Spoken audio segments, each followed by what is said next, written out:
How to verify your ID in order to use the R wallet in the UTS mobile application.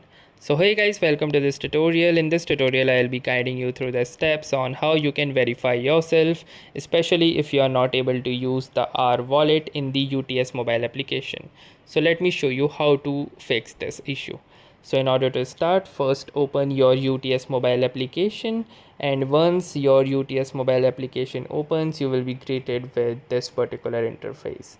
Now the problem that might be arising with you is that whenever you are trying to click onto this R wallet option, and it might fetch your current balance, which would be 0, and if you want to recharge this wallet balance, you click onto this recharge wallet and it shows your identification details are not available with us. Kindly update the details before our wallet recharge. So this means that you have not added your Aadhaar number, or you have not linked your Aadhaar to your UTS application account. So you can fix this by simply clicking onto this update button, and from here you need to select iCard type. So you can simply click onto this drop down arrow and you have different types of iCards. The first one is a government issued iCard. You can use your PAN card, voter ID or Aadhaar card as well.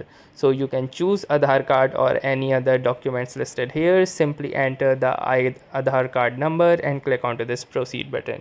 Once you will click onto this proceed button, it will ask you for an OTP sent to the registered mobile number to which your document is linked, and after you will successfully enter the correct OTP, your status will be verified and your particular document will be linked with your UTS mobile application.